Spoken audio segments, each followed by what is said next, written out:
நம் வாழ்வின் பயணம் தொடர்கதை அல்ல.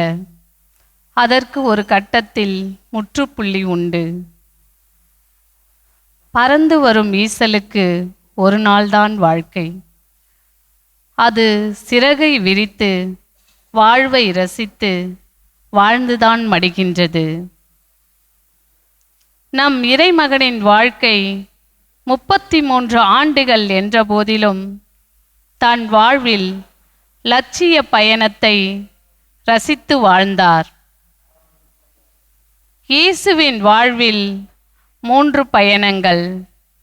1 வாழ்க்கை பயணம், 2 பணிக்கான பயணம், 3 பலிக்கான பயணம். இதோ இன்று நாம் சிந்திப்பது பலிக்கான பயணம். ஆடம்பரத்தோடு உலா வரும் அரசர்கள் மத்தியில் கழுதையை தனது கல்வாரி பயணத்தின் சிம்மாசனமாக்கி எளிமையை தன் வாழ்வின் உயர்ந்த லட்சியமாய்க் கொண்டு ஓசன்னா கீதம் முழங்க ஒலிவ கிளையை கையில் ஏந்தியவர்களாக மக்கள் தொடர உலகை மீட்க வந்த இயேசு எருசலேம் நகர் நோக்கி உன்னத பயணம் மேற்கொள்கின்றார். 2000 ஆண்டுகளாய் விடுதலைக்காய், வாழ்வின் விடியலுக்காய், ஏழை எளிய மக்களுக்கு நம்பிக்கையையும் புத்துயிரையும் கொடுப்பதாக அமைகிறது இந்த பயணம். ஆண்டவரே மீட்டருளும், ஆண்டவரே வெற்றி தாரும், ஆண்டவர் பெயரால் வருபவர் ஆசி பெற்றவர் என்று திருப்பாடலில் கூறியுள்ளது போல வெற்றியின் நாயகனாய் உலா வருகிறார் இயேசு. இயேசுவை மக்கள் கடவுள் பெயரால் வந்த மெசியா என்றும் தங்கள் அரசர் என்றும் மகிழ்ச்சி ஆரவாரத்தோடு வரவேற்கின்றனர். ஆனால் அதே மக்கள் அவர் இறக்க வேண்டும் என்று குரல் எழுப்பவும் தயங்கவில்லை.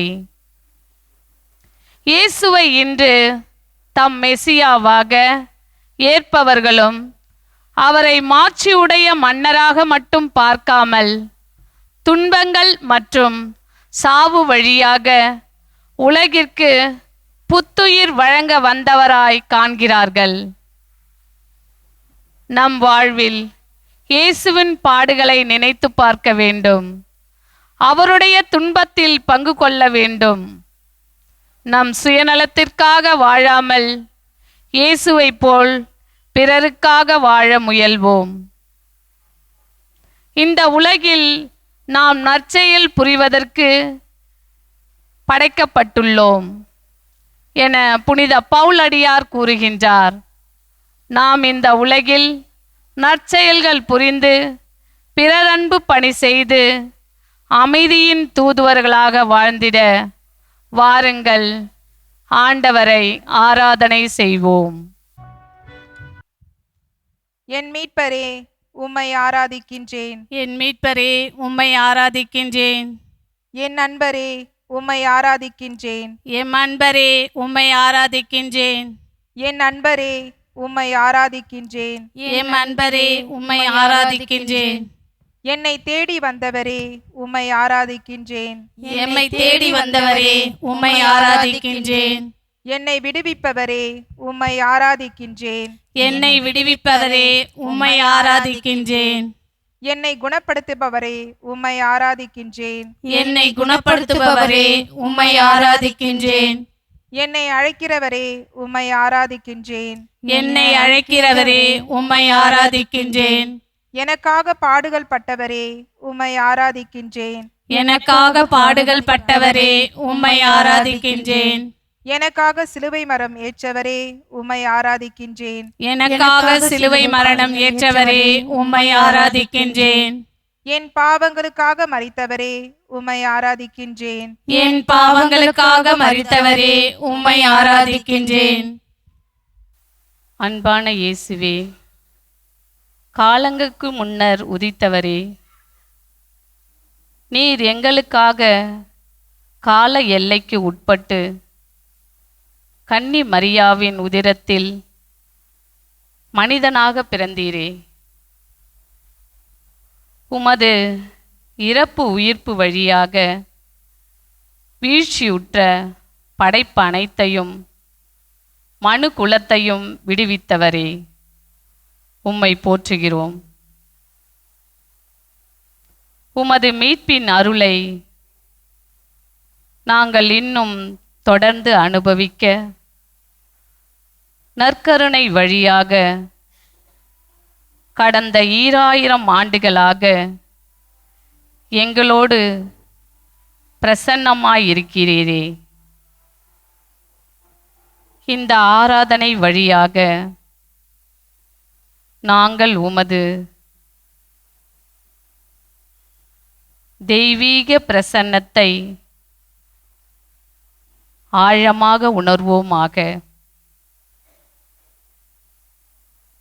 எங்களையே உமக்கு முழுமையாக கையளிக்கவும்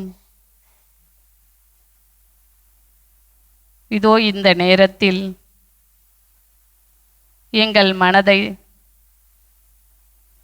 தயார் செய்து உமது பிரசன்னத்தை உணரவும்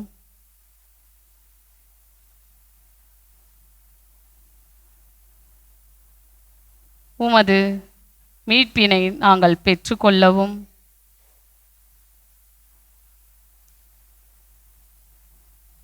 இதோ உம்மை உற்று நோக்குகின்றோம். ஆண்டவர் உங்களோடு இருப்பாராக. உம் ஆன்மாவோடும் இருப்பாராக. யோவான் எழுதிய தூய நற்செய்தியிலிருந்து வாசகம். ஆண்டவரே, மாட்சி உமக்கே. அதிகாரம் 12, வசனங்கள் 23 முதல் 26 முடிய. இயேசு அவர்களை பார்த்து, மானிட மகன் மாட்சி பெற வேண்டிய நேரம் வந்துவிட்டது. கோதுமை மணி மண்ணிலே விழுந்து மடியாவிட்டால் அது அப்படியே இருக்கும். அது மடிந்தால்தான் மிகுந்த விளைச்சலை அளிக்கும் என உறுதியாக உங்களுக்கு சொல்லுகிறேன். தமக்கென்றே வாழ்வோர் தமது வாழ்வை இழந்து விடுவர். இந்த உலகிலே தம் வாழ்வை பொருட்டாக கருதாதோர் நிலை வாழ்வுக்கு தம்மை உரியவராக்குவர். எனக்கு தொண்டு செய்வோர் என்னை பின்பற்றட்டும். நான் இருக்கும் இடத்திலே எனது தொண்டரும் இருப்பர். எனக்கு தொண்டு செய்வோருக்கு தந்தை மதிப்பளிக்கிறார் என்றார். ஆண்டவரின் அருள்வாக்கு. கிறிஸ்துவே உமக்கே புகழ். கிறிஸ்து இயேசுவில் அன்புமிகு சகோதர சகோதரிகளே,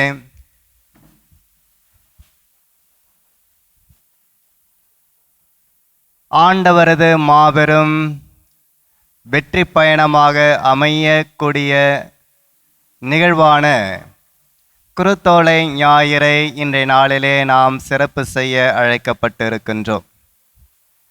இந்த நாளிலே ஆண்டவர் தாமே வெற்றியின் வீரராக இந்த எருசலேம் நகரத்திற்குள் பவனியாக செல்கிறார் என்றும், ஆண்டவரது பாடுகளின் ஞாயிறு இது என்றும்,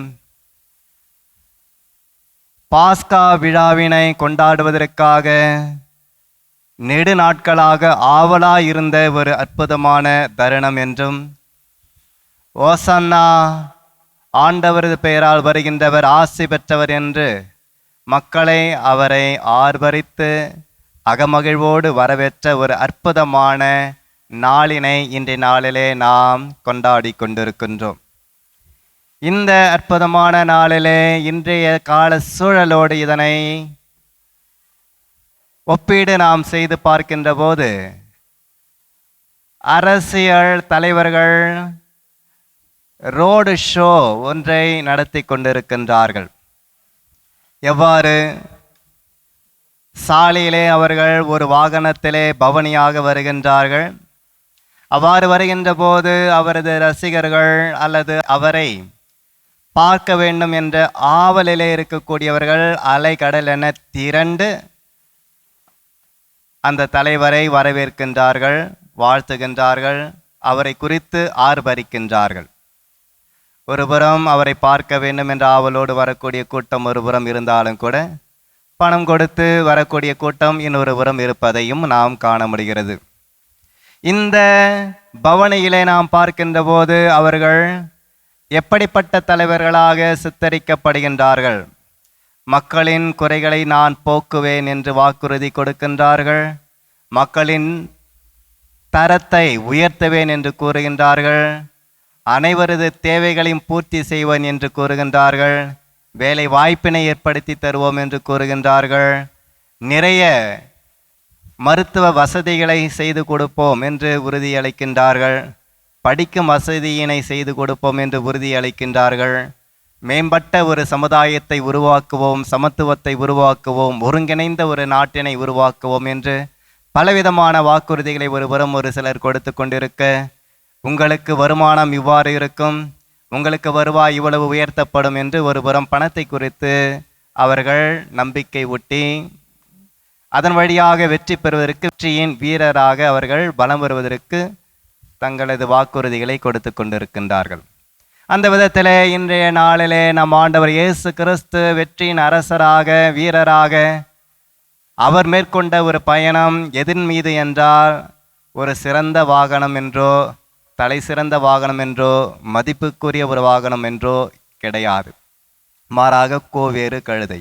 இந்த கோவேறு கழுதை குறித்து ஒரு அற்புதமான நிகழ்வினை கூறுகின்ற போது, இதுவரை யாரும் அதிலே ஏறாத ஒரு கோவேறு கழுதை, அதிலே தான் ஆண்டவர் இயேசு கிறிஸ்து ஏறி அமர்ந்து வெற்றியின் வீரராக அவர் சென்றார். அங்கு அவர் வாக்குறுதிகளை கொடுத்தாரா? உங்களுக்கு துன்பமே வராது, உங்களுக்கு கஷ்டமே வராது, உங்களுக்கு நான் எந்த விதமான தொல்லையும் கொடுக்க மாட்டேன் என்று எந்த விதமான வாக்குறுதிகளையும் கொடுத்தாரா என்றால் இல்லை. மாறாக அமைதியான ஒரு விதமான பவனியாக இருக்கிறது.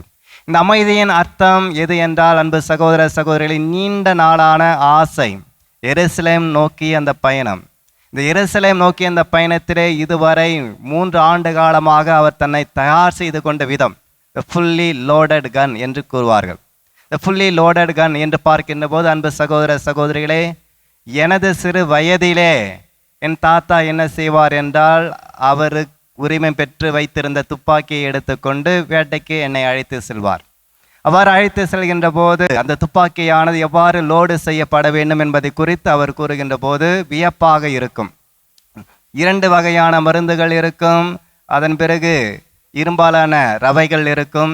இவையெல்லாம் எவ்வாறு பயன்படுத்தப்பட வேண்டும்? முதலிலே அந்த துப்பாக்கி குழலிலே தவிட்டு மருந்தை முதலில் போட வேண்டும், அதன் பிறகு பெரு மருந்தினை போட வேண்டும், அதன் பிறகு ஒரு பஞ்சு அடைப்பை வைக்க வேண்டும், அதன் பிறகு அதன் மீது அந்த இரும்பு குண்டுகள், சிறு சிறு பாலிஷுகள் அதனை போட்டு மீண்டுமாக ஒரு அடைப்பை போட்டு, அதாவது தேங்காய் பஞ்சு அடைப்பை போட்டு அதனை அடைத்து அதன் பிறகுதான் அவர்கள் துப்பாக்கியை உயர்த்தி பிடிப்பார்கள். அதன் பிறகு துப்பாக்கி அடிப்பகுதியிலே தட்டுகின்ற போது அந்த மருந்தானது துப்பாக்கியின் காது என்று கூறக்கூடிய அந்த பகுதிக்கு அது கடந்து வரும்.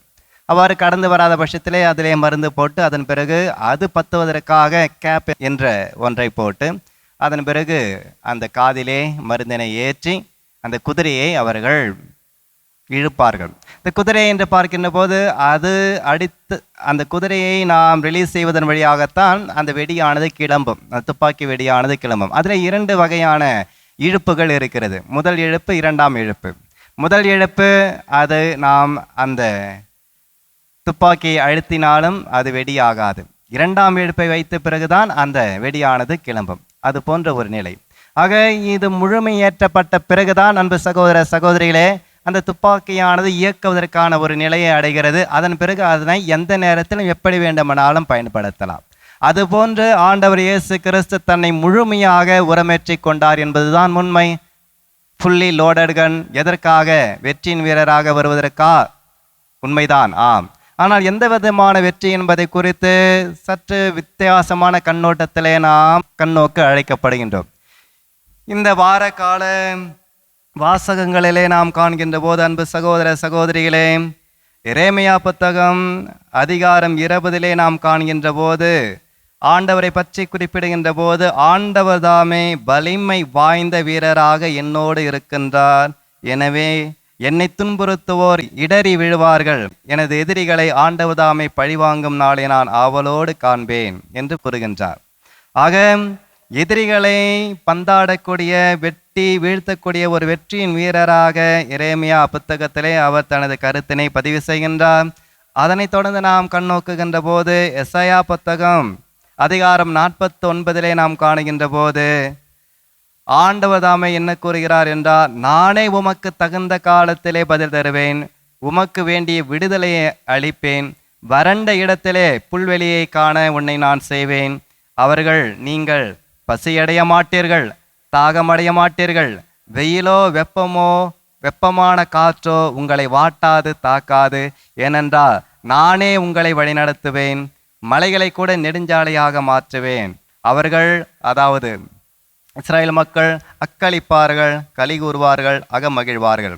ஆக ஆண்டவர் தாமே என்ன செய்கிறார் என்றால், அவர்களை வழிநடத்தக்கூடிய பேராற்றல் மிக்க வலிமை வாய்ந்த ஒரு போர் வீரனாக இங்கு சித்தரிக்கப்பட்டு ஆண்டவர் அனைத்தையும் பார்த்து கொள்ளக்கூடிய அந்த நிலையை அவர் வெளிப்படுத்துவதை பார்க்கின்றோம் எசையா. அதே போல எசையா புத்தகம் அதிகாரம் 37 நாம் பார்க்கின்ற போது, அன்பு சகோதர சகோதரிகளே, நானே அவர்களை நிலை பெற செய்வேன், நானே அவர்களை பழுக செய்வேன், எனது தூயகத்தை அவர்களது நடுவே நிறுத்துவேன், எனது உறைவிடம் அவர்களது நடுவே இருக்கும், என்றென்றும் எனது உறைவிடம் அவர்களது நடுவே நிலைத்திருக்கும் என்று கூறுகின்றார். ஆக ஆண்டவர் அந்த மக்களை விட்டு ஒருபோதும் பிரியாத, அவர்களோடு என்றும் நினைத்து நிற்கக்கூடிய, அவர்கள் மத்தியிலே மிகுந்த வலிமை மிக்க போர் வீரராக இருக்கக்கூடிய ஒரு நிலையை காண்கின்றும். ஆகவே அவர்களுக்கு எந்த விதமான துன்பமோ கஷ்டமோ சோகமோ வராது என்பதை எசாயா அவர்கள் எடுத்துரைப்பதை நாம் காண்கின்றோம். அதே எசாயா புத்தகம் அதிகாரம் 65 நாம் கண்ணோக்குகின்ற போது, எருசலேமே உன் பொருட்டு நான் மகிழ்ச்சி அடைகின்றேன், ஏனென்றால் இனி உங்கள் மத்தியிலே அழுகை இராது, நீங்கள் கூக்குரலிட மாட்டீர்கள், உங்கள் மத்தியிலே பச்சிளம் குழந்தைகள் ஒருபோதும் சாகார், தனது வாழ்நாளை பூர்த்தி செய்யாத எவனும் ஒருபோதுமே சாகான் என்று கூறுகின்றார். ஆக அவர்கள் வாழ்நாள் அல்லது வாழ்வானது எந்த அளவுக்கு பாதுகாக்கப்படுகிறது, எந்த அளவுக்கு நீட்டிக்கப்படுகிறது என்பதை எசையா அவர்கள் ஆண்டவரது உடன் இருப்பின் வழியாக வெளிப்படுத்துவதை நாம் காண்கின்றோம்.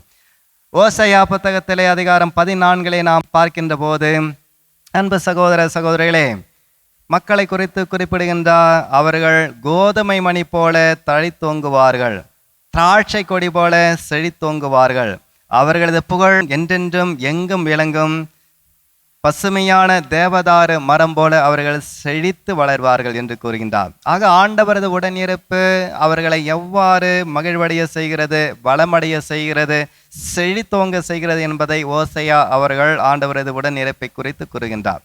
இதற்கு மத்தியிலே அன்பு சகோதர சகோதரிகளை நற்செய்தியிலே நாம் காண்கின்ற போது, யோவான் நற்செய்தியிலே ஆண்டவரது வல்லமையானது வெளிப்படுத்தப்படுகிறது. அதாவது இயேசு கிறிஸ்துவின் வல்லமையானது வெளிப்படுத்தப்படுகிறது.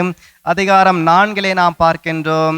கலிலேயா, கப்பர்நாகும் இந்த 2 பகுதியிலே ஆண்டவர் மீண்டுமாக செல்கின்ற போது அங்கு ஒரு நபர் இயேசுவை சந்திக்கின்றார். அரச அலுவலர் ஒருவர் இயேசுவை வந்து சந்தித்து, எனது மகன் இறக்கும் தருவாயில் இருக்கின்றான், ஆகவே அவன் இறப்பதற்கு முன்பாகவே வந்து அவனுக்கு நலம் தாரும், அவனை குணமடைய செய்யும் என்ற வேண்டுகோள் வைக்கின்ற போது ஆண்டவர் இயேசு கிறிஸ்து அவனிடம் கூறுகின்றார், நீ புறப்பட்டு போ, உனது மகன் பிழைத்துக் கொள்வான் என்று கூறுகின்றார். அதே போல நடக்கிறது.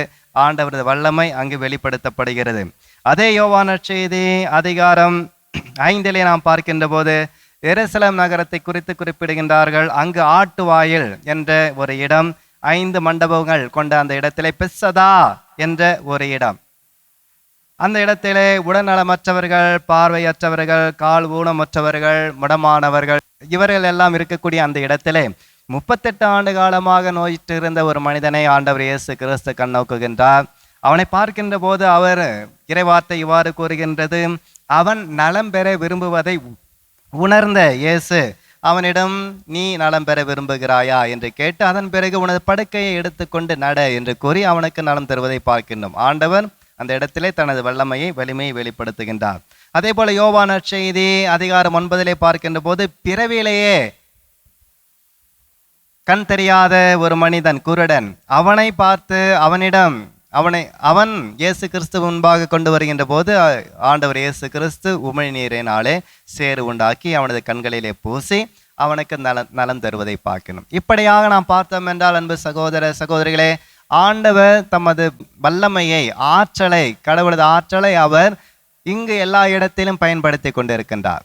ஆக தனது வலிமையை ஆண்டவர் உணர்ந்து எல்லா விதத்திலும் ஆற்றல் மிக்கவராக இருக்கின்ற பட்சத்தில் இந்த எருசலேம் பயணத்திலே இதையெல்லாம் என்ன செய்திருக்க வேண்டும்? பயன்படுத்தி இருக்க வேண்டும். இந்த எருசலேம் பயணத்திலே கண்டிப்பாக இவற்றையெல்லாம் அவர் என்ன ஆயுதமாக பயன்படுத்தி இருக்க வேண்டும்.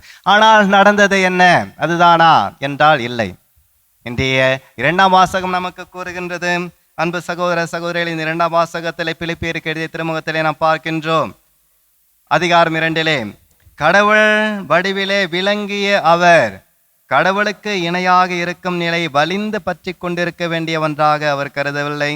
தம்மையே வெறுமையாக்கி அடிமையின் வடிவினை ஏற்று சாவையே ஏற்கும் அளவுக்கு, சிலுவை சாவையே ஏற்கும் அளவுக்கு கீழ்ப்படிந்து தம்மையே அவர் தாழ்த்தி கொண்டார். எனவே கடவுள் அவரை எல்லாவற்றுக்கும் மேலாக உயர்த்தி எப்பெயருக்கும் மேலான பெயரை அவருக்கு அருளினார் என்று கூறுகின்றார். ஆக ஆண்டவர் இந்த பயணத்திலே பின்பற்றிய ஒரு அற்புதமான அறவழி செயல்பாடானது எது என்றால், தன்னையே முழுமையாக தாழ்த்தி கொண்டதுதான், தன்னையே முழுமையாக வெறுமையாக்கி கொண்டதுதான். ஆக இந்த எருசலேம் பயணம் வெற்றியின் பயணம் என்று பார்க்கின்ற போது எதிரிகளை பந்தாடக்கூடிய ஒன்றல்ல, எதிரிகளை வெற்றி வீழ்த்தக்கூடிய ஒரு பயணம் அல்ல, எதிரிகளை துவம்சம் செய்யக்கூடிய ஒரு பயணம் அல்ல. மாறாக இந்த வெற்றியின் வீரர் தன்னையே முழுமையாக வெறுமையாக்கி கொள்ளக்கூடிய ஒரு அற்புதமான இறை பிரசன்னம், தன்னையே அவர் தாழ்த்தி கொள்ளக்கூடிய ஒரு அற்புதமான நிகழ்வு. ஆக இந்த நிகழ்வு தான், அன்பு சகோதர சகோதரிகளே, இந்த தவ காலத்தின் வழியாக நாம் பெற்றுக்கொள்ள அழைக்கப்பட்டிருக்கின்றோம். இந்த தவ காலத்திலே நாம் மேற்கொள்ளக்கூடிய இந்த எல்லா விதமான பக்தி முயற்சிகளும் எனக்கு பெற்றுக் கொடுக்கக்கூடிய ஆற்றல் எதுவாக இருக்க வேண்டும் என்றால், என்னையே நான் வெறுமையாக்கி கொள்ள வேண்டும், என்னையே நான் தாழ்த்தி கொள்ள வேண்டும், என்னையே நான் தரைமட்டமாக்கி கொள்ள வேண்டும். ஆக இதுதான் எனது மிகப்பெரிய ஒரு ஆயுதம், இதுதான் நான் பெற்றுக்கொள்ளக்கூடிய மிகப்பெரிய ஒரு வலிமை, மிகப்பெரிய ஒரு ஆற்றல். அந்த ஆற்றல் தான் என்ன செய்கிறது? எனது ஆற்றலை கட்டுப்படுத்தி முழுமையாக என்னையே அர்ப்பணிக்க உதவுகிறது. ஆண்டவர் இயேசு கிறிஸ்துவிடம் இல்லாத ஆற்றல் கிடையாது. எவ்வளவோ அற்புதங்களை செய்தார், எவ்வளவோ அரும்பெரும் செயல்களை செய்தார். இந்த எருசலேம் பயணத்திலே ஆண்டவர் தாமே அனைத்தையும், அந்த ஆற்றல் அனைத்தையும் அவர் இழக்க துணிந்தார், அனைத்தையும் அவர் துறக்க துணிந்தார். எனவேதான் அன்பு சகோதர சகோதரிகளே, கடவுள் அவரை எல்லாவற்றுக்கும் மேலாக உயர்த்தினார் என்று விவிலியம் நமக்கு கூறுகிறது. ஆக நமது வாழ்வில் இந்த எருசலேம் பயணம் என்பது, வெற்றியின் பயணம் என்பது எதனை வெளிப்படுத்துகிறது என்றால், நம்மையே நாம் பெருமையாக்கி கொள்ள வேண்டும், நம்மையே நாம் தாழ்த்தி கொள்ள வேண்டும். இதுதான் நம்மை ஆண்டவத்தின் முன்பாக உயர்த்தும். அத்தகைய மாபெரும் ஒரு உயர்வை நாம் பெற வேண்டி ஆண்டவரோடு இணைந்து வெற்றியின் வீரர்களாக பயணம் செய்வோம். இறைவன் என்றென்றும் வாழ்த்த பெறுவாராக. நமது மருத்துவராகிய இயேசு நம்மிடம் இருக்கின்ற ஆன்ம நோயாகிய பாவத்தையும் மன நோயாகிய உள்மன காயங்களையும் உடல் நோய்களையும் முழுமையாக குணப்படுத்துகிறார். ஆனால் சில நேரங்களில் நம் ஆன்ம நோயாகிய பாவம் உடல் நோய்க்கு காரணமாகவும் நோய் குணம் அடைவதற்கு தடையாகவும் இருக்கின்றது. அதனால்தான் முடக்குவாதமுற்றவரை கட்டிலோடு சிலர் சுமந்து வந்து கூரையை பிரித்து அவரை இயேசுவின் கீழே இறக்கிய போது இயேசு அவரை நோக்கி, உன் பாவங்கள் மன்னிக்கப்பட்டன, உன் படுக்கையை எடுத்துக்கொண்டு உனது வீட்டுக்கு போ என்று சொன்னார். எனவே உடல் நோயிலிருந்து குணப்பெற வேண்டுமென்றால் நமது பாவத்தை உணர்ந்து அறிக்கையிட்டு மன்னிப்பு பெற வேண்டும். ஆம், நாம் செய்த ஒவ்வொரு பாவத்தையும் மனக்கண் முன் கொண்டு வருவோம்.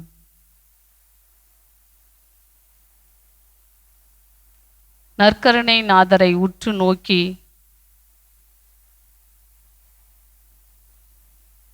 நம்முடைய உள்மன காயங்கள் குணமடையவும், உடல் நோய்கள் குணமடையவும், மன நோயிலிருந்து விடுதலை பெறவும் இதோ இந்த நேரத்தில் நற்கருணை நாதரை நோக்கி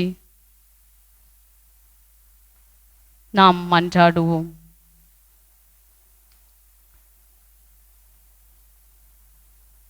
நம் பாவங்களை சற்று நினைவு கூறுவோம்.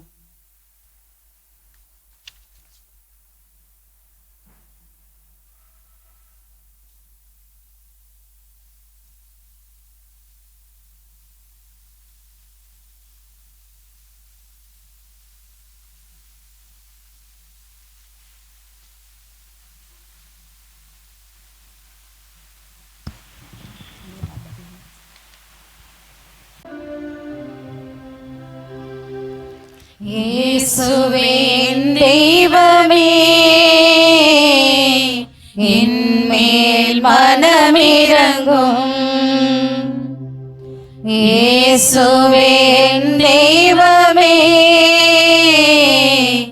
என்மேல் மனமிரங்கும். இனி ஒருபோதும் மனிதன் பொருட்டு பூமியை அழிக்க மாட்டேன் என்றவரே, இயேசுவே என் தெய்வமே, என்மேல் மனமிரங்கும். இயேசுவே என் தெய்வமே, என்மேல் மனமிரங்கும். எகிப்து நாட்டில் இஸ்ரேல் மக்களின் அழுகுரலை கேட்டு இரக்கம் காட்டியவரே, இயேசுவே என் தெய்வமே, என்மேல் மனமிரங்கும். இயேசுவே என் தெய்வமே, என்மேல் மனமிரங்கும். தாவீதிற்கும் அவர் சந்ததியருக்கும் என்றென்றும் இரக்கமாய் இருப்பவரே, இயேசுவே என் தெய்வமே, என்மேல் மனமிரங்கும். இயேசுவே என் தெய்வமே, என்மேல் மனமிரங்கும். அன்னாள் மேல் இரக்கம் காட்டி அவளுக்கோர் குழந்தையை கொடுத்தவரே, இயேசுவே என் தெய்வமே, என்மேல் மனமிரங்கும். இயேசுவே என் தெய்வமே, என்மேல் மனமிரங்கும். உம்மிடம் மனம் திரும்பி வருகிறவர்களுக்கு இரக்கம் காட்டுபவரே, இயேசுவே என் தெய்வமே, என்மேல் மனமிரங்கும். இயேசுவே என் தெய்வமே, என்மேல் மனமிரங்கும். திக்கற்றவன் கூவி அழைக்க அவன் குரலை கேட்பவரே, இயேசுவே என் தெய்வமே, என்மேல் மனமிரங்கும். இயேசுவே என் தெய்வமே, என்மேல் மனமிரங்கும். உள்ளம் நொறுங்குண்டவர்களுக்கு அருகிலே உள்ள ஆண்டவரே, இயேசுவே என் தெய்வமே, என் மேல் மனமிரங்கும். இயேசுவே என் தெய்வமே,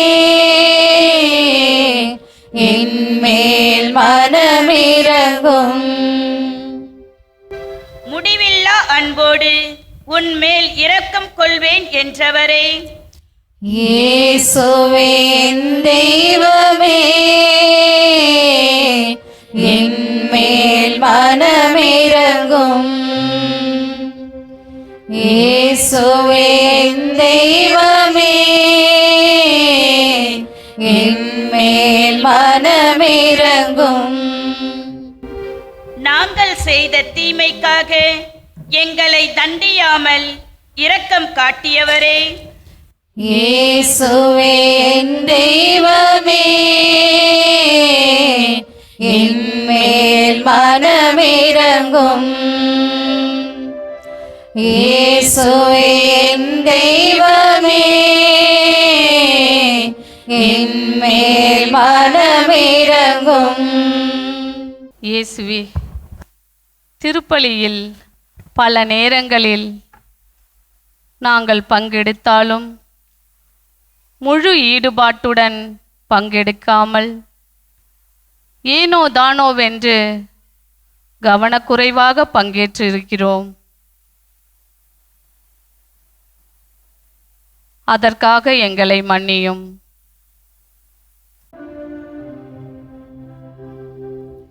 இயேசுவே என் தெய்வமே,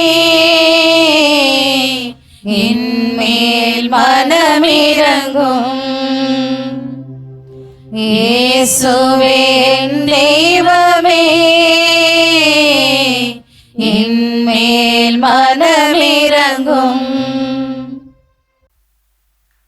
என் இனிய இயேசுவே, எவராவது தகுதியற்ற நிலையில் இந்த அப்பத்தை உண்டால் அல்லது ஆண்டவரின் கிண்ணத்தில் பருகினால் அவர் ஆண்டவரின் உடலுக்கும் இரத்தத்திற்கும் எதிராக குற்றம் புரிகிறார் என்று பவுலடியார் வழியாக கூறுகின்றீரே. தகுந்த தயாரிப்பின்றி நற்கருணையை உட்கொண்டதற்காக எங்களை மன்னியும். இயேசுவே என் தெய்வமே, என் மேல் மனமிரங்கும். இயேசுவே என் தெய்வமே, என் மேல் மனமிரங்கும். அன்பு இயேசுவே, நான் வாழ்ந்தால் அது கிறிஸ்துவுக்காகவே, நான் இறந்தால் அது எனக்கு ஆதாயமே என்று பவுலடியார் கூறுகிறார். நானோ எனக்காக வாழ்ந்துவிட்டேன், உமக்காகவும் பிறருக்காகவும் வாழத் தவறிவிட்டேன். எங்களை மன்னியும். இயேசுவே என் தெய்வமே, என் மேல் மனமிரங்கும். இயேசுவே என் தெய்வமே, என் மேல் மனமிரங்கும். நீரே என் அடைக்கலம், உயிர் வாழ்வோர் நாட்டில் நீரே என் பங்கு. ஆண்டவரே, நீரே எங்கள் அடைக்கலம் என்பதை மறந்து உம் அருளை தவறிய தருணத்திற்காக மனம் வருந்தி மன்னிப்பு கேட்கிறோம்.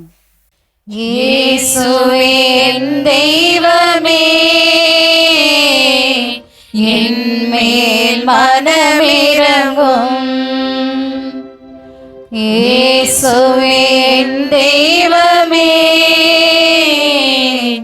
என் மேல் மனமிரங்கும். உம் பாடுகளின் மூலம் எங்களை மீட்டவரே, எங்கள் துன்ப நேரங்களில் நீர் எங்களோடு இருக்கின்றீர் என்பதை மறந்ததற்காக எங்களை மன்னியும். இயேசுவே என் தெய்வமே, என் மேல் மனமிரங்கும். இயேசுவே என் தெய்வமே, என் மேல் மனமிரங்கும். இதோ இந்த புனித வார நிகழ்வுகளில் நாங்கள் சாவான பாவத்தோடும் அறிக்கையிடாத பாவத்தோடும் பங்கெடுக்காமல் இருக்க எங்களை மன்னியும். இயேசுவே என் தெய்வமே, என் மேல் மனமிரங்கும். இயேசுவே என் தெய்வமே, என் மேல் மனமிரங்கும். ஆண்டவரே, நீர் இரக்கம் நிறைந்தவர். இதோ எங்கள் பாவங்களை ஒவ்வொன்றாக அறிக்கையிட்டிருக்கிறோம். எங்கள் பாவங்களை மன்னித்து எங்களை தூய்மைப்படுத்த இதோ பின்வரும் பாவ மன்னிப்பு பாடலை பாடுவோம்.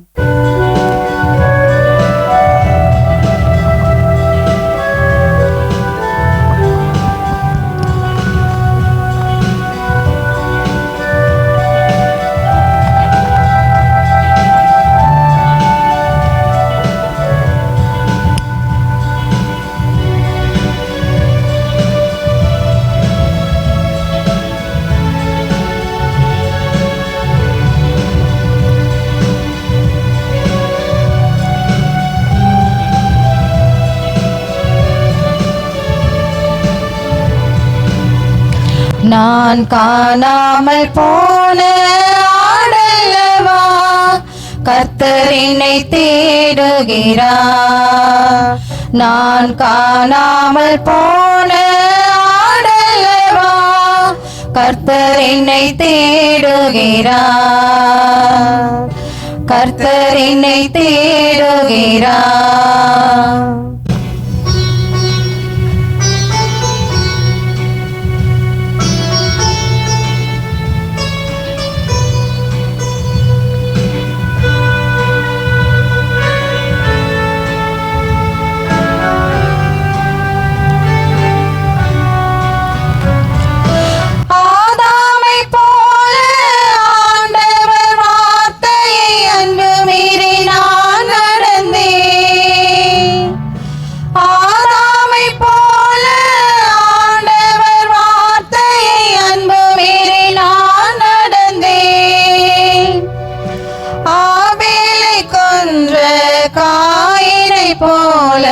மனு கொலை நான் புரிந்தேன். ஆபேலை கொன்ற காயினை போல மனு கொலை நான் புரிந்தேன்.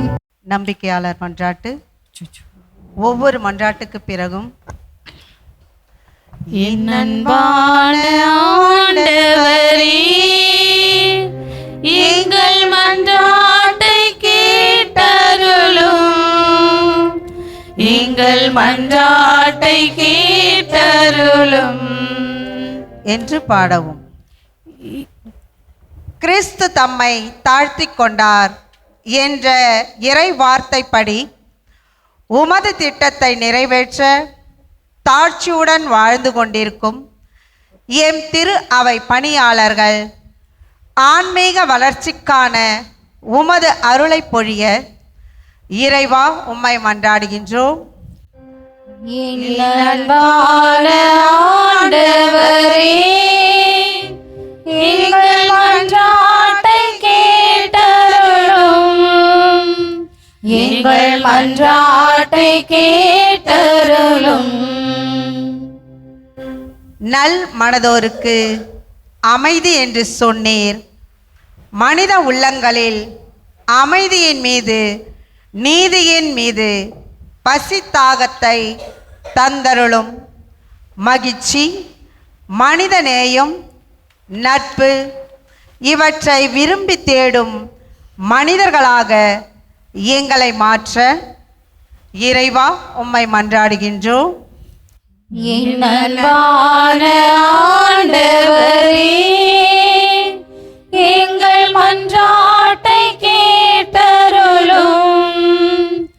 எங்கள் மன்றாட்டை கேட்டருளும். பகைமைக்கு பதிலாக அன்பையும், பழி வாங்குதலுக்கு பதிலாக மன்னிப்பையும், அநீதிக்கு பதிலாக நீதியையும், பருக்களுக்கு பதிலாக பகிர்வையும் நாட மனித உள்ளங்களில் நல் எண்ணத்தை தூண்டி அருள இறைவா உம்மை மன்றாடுகின்றோம். என் அன்பான ஆண்டவரே, எங்கள் மன்றாட்டை கேட்டருளும். எங்கள் மன்றாட்டை கேட்டருளும். உலக நாடுகளுக்கு இடையே சமாதானம் நிலவவும், தங்களுக்கு இடையே உள்ள பிரச்சனைகளுக்கு அமைதியான முறையில் தீர்வு காணவும், விரைவில் அந்நாடுகள் இயல்பு நிலைக்கு திரும்ப இறைவா உம்மை மன்றாடுகின்றோம். என் அன்பான ஆண்டவரே, எங்கள் மன்றாட்டை கேட்டருளும். எங்கள் மன்றாட்டை கேட்டருளும். எங்களை படைத்த இறைவா, எம்மை ஒரு மனித பிறவியாக படைத்ததற்காக உம்மை போற்றுகிறேன். எமக்கு சுதந்திரம் கொடுத்ததற்காக உம்மை போற்றுகிறேன். எம்மை இரக்கமுடன் மீட்டதற்காக உமக்கு நன்றி கூறுகிறேன். எங்களோடு இடைவிடாது பிரசன்னமாய் இருப்பதற்காக உமக்கு நன்றி கூறுகிறேன். எங்களை இந்நாள் வரை வழிநடத்தி வந்ததற்காக உமக்கு நன்றி கூறுகின்றேன். ஆண்டவர் இயேசுவின் அளவற்ற எல்லையற்ற அன்பு வெளிப்படும் இந்நாளில் கடவுள் நிலையும் கடவுள் தன்மையும் தியாகம் செய்து நமக்காக புறப்படும் இந்நாளில் ஆண்டவருக்கு நன்றி கூறி பின்வர நன்றி பாடலை பாடுவோம்.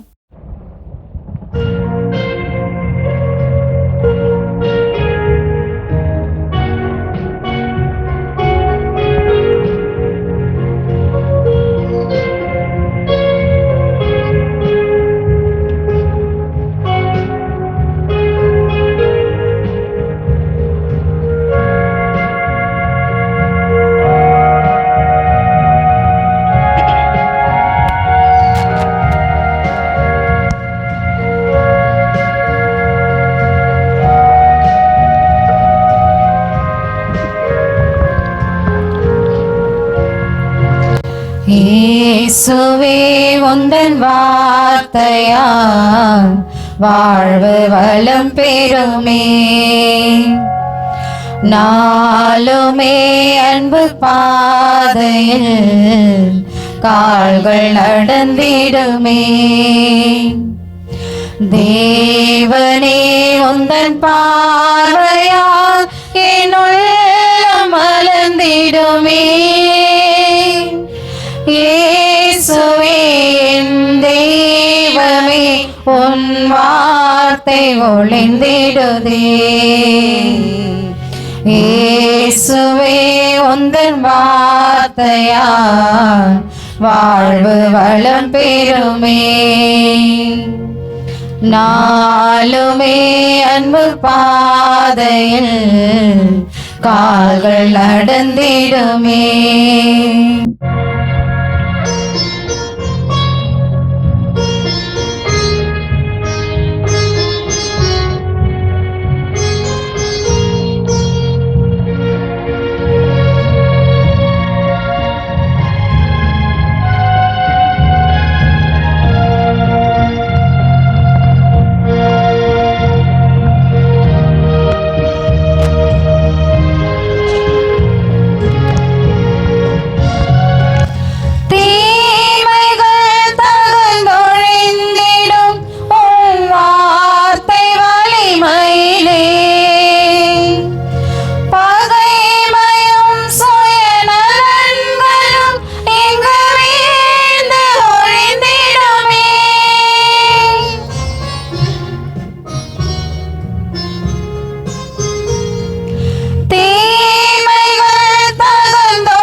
உன் வார்த்தை ஒளிந்திடுமே.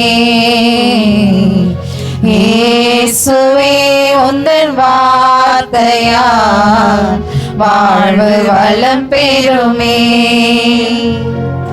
நாளுமே அன்பு பாதையில் கால்கள் நடந்திடுமே.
புகழ்ந்திடுமே.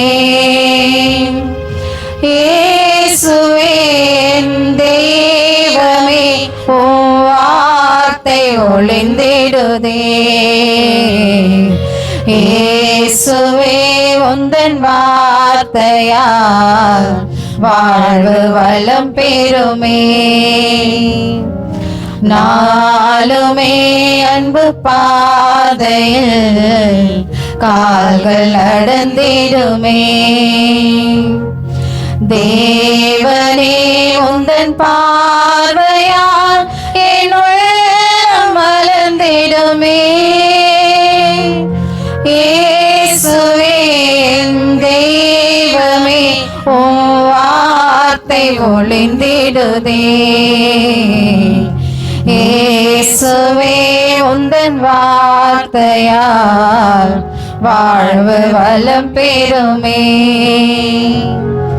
நாளுமே அன்பு பாதையில் கால்கள் நடந்திடுமே.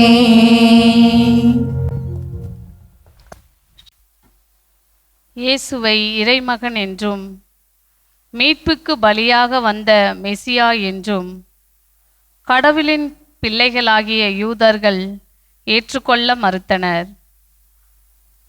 ஆனால் கிறிஸ்துவர்களாகிய நாம் கிறிஸ்துவை புரிந்து கொண்டு அவர் மீது நம்பிக்கை வைத்து அவரைப் போல் பணியாற்றுவோம். இயேசு கிறிஸ்து கழுதையின் மீது அமர்ந்து தன் பயணத்தை துவங்கினார். அவர் அதன் மீது அமர்ந்திருக்கும் வரைதான் அதற்கு மதிப்பு. நம் வாழ்க்கையும் அப்படிதான். நம்மில் புனிதமும் தூய்மையும் இருக்கும் வரைதான் தூய ஆவியார் நம்மில் செயலாற்றுவார். தூய்மை இல்லையேல் நமக்கு கிறிஸ்துவின் அன்பு கிடைப்பதில்லை. புனித வாரத்தின் திறவுகோலாய் இருக்கும் குருத்து ஞாயிறை சிறப்பிக்கும்போது வெற்றியின் சின்னமாகிய குருத்தை கையில் ஏந்தி மகிழ்ச்சியுடன் ஓசன்னா பாடி கிறிஸ்துவை வரவேற்றார்கள். நாமும் உறுதி எடுப்போம். நம் ஆண்டவர் நம் பாவங்களுக்காக சிலுவையில் உயிர் விட்டார். அதே போல நாமும் நம் வாழ்வில் பொறாமை, பேராசை, ஆணவம், அடுத்தவரின் வாழ்வை அழிக்கும் வார்த்தைகள், செயல்கள் போன்றவற்றை விட்டு அடுத்தவரின் வாழ்வின் வளர்ச்சிக்கு நாம் உதவிட முன் வருவோம். இயேசுவைப் போல நாமும் பிறருக்காக வாழ்வோம் என்று உறுதியளிப்போம்.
மன்றாடுவோமாக.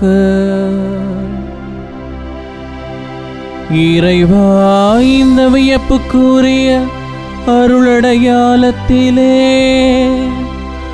உம்முடைய பாடுகளின் நினைவை எங்களுக்கு விட்டு சென்றீர். உமது திருவுடல் திருரத்தமாகியவற்றின் தூய மறைபொருளை வணங்கும் நாங்கள் உமது மீட்பின் பயனை இடைவிடாமல் துய்த்துணர்ந்து மகிழ அருள்வீராக. தந்தையாகிய இறைவனோடு தூய ஆவியாரின் ஒன்றிற்பில் இறைவனாய் என்றென்றும் வாழ்ந்து ஆட்சி செய்கின்ற உம்மை மன்றாடுகின்றோம்.